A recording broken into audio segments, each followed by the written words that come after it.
Continue reading from Bhagavad Gita as it is. We are the introduction.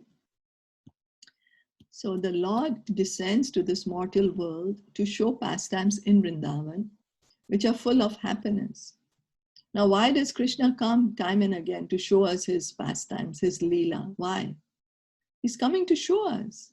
When Lord Sri Krishna was in Vrindavan, his activities with his cowherd boyfriends, with his damsel friends, with the other inhabitants of Vrindavan, and with the cows were all full of happiness.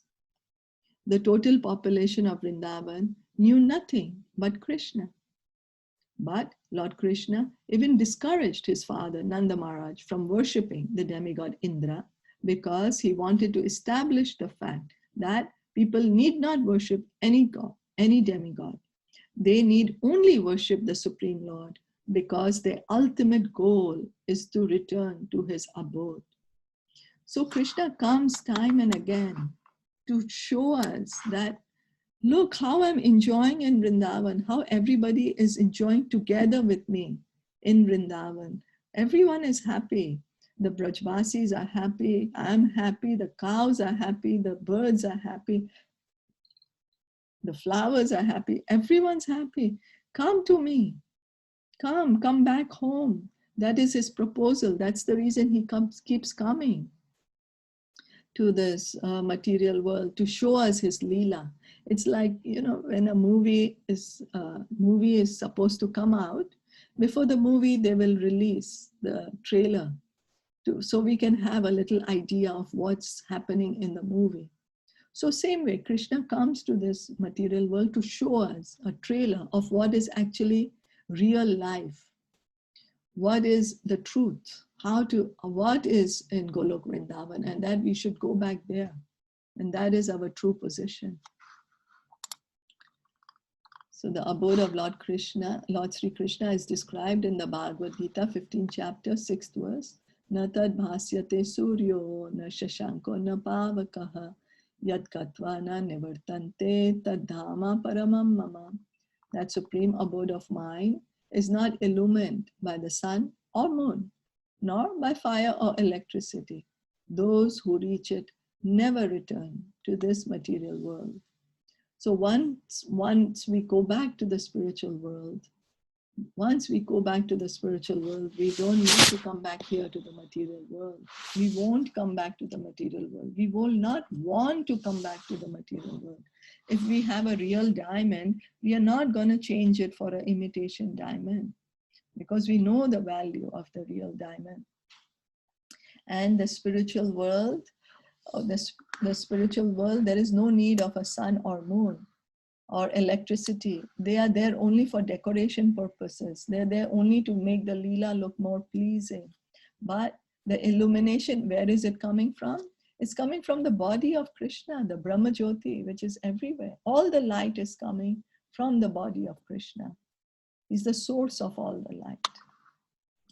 So this verse gives a description of that eternal sky. Of course, we have a material conception of the sky, and we think of it in relationship to the sun, moon, stars, and so on.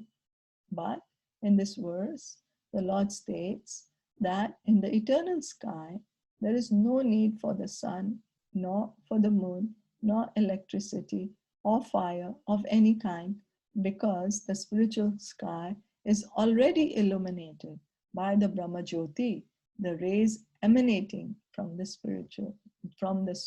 Supreme Lord. We are trying with difficulty to reach other planets, but it is not difficult to understand the abode of the Supreme Lord. This abode is referred to as Goloka. In the Brahma Samhita 5.37, it is beautifully described, Goloka eva nivasati akhilatma bhutaha. The Lord resides eternally in his abode Goloka, yet he can be approached from this world. And to this end, the Lord comes to manifest his real form, Satchid Ananda Vigraha. So Krishna is always in the spiritual world. He's always in Golok Vrindavan. But he still comes to us in this material world. Like a president will visit the prison. It doesn't mean he stopped becoming the president. It doesn't mean he became a prisoner. It doesn't mean that the laws of the prison will apply to the president. He's just coming to speak to the prisoners, to give them some good counsel, to tell them, oh, please reform yourself, then you can come back in the normal society. So Krishna comes like that. When he comes to this material world, he comes in his original, real form, Sachidananda Vigraha. He comes to tell us, come back home, don't be here. When he manifests this form, there is no need for our imagining what he looks like. To discourage such imaginative speculation, he descends and exhibits himself as he is, as Shyam Sundar. So otherwise people will keep on having imagination. Maybe the Supreme Absolute Truth looks like this. Maybe God looks like this. Maybe he's like that. But he comes as himself. So we don't have to think. We do not have to overthink things. We don't have to imagine. He shows us how he looks. Unfortunately, the less intelligent deride him because he comes as one of us and plays with us as a human being. But because of this, we should not consider the Lord one of us. It is by his omnipotency that he presents himself in his real form before us and displays his pastimes, which are replicas of those pastimes found in his abode. So if when the president visits the prisoners inside the prison, if the prisoners mistakenly think, oh, the president has also become a prisoner now. Now he's become like one of us, he's a prisoner. That is their misunderstanding. If the president still remains to be the president, even though he's visiting the prison. You know, so we are less intelligent, and when Krishna comes as he is in his true form and his Sachidananda form, and he shows us his activities, then we think, oh, he's just like us, he's ordinary, he's not the Supreme Lord. But that is our misunderstanding. So we can stop here for today. Any questions, comments, anything?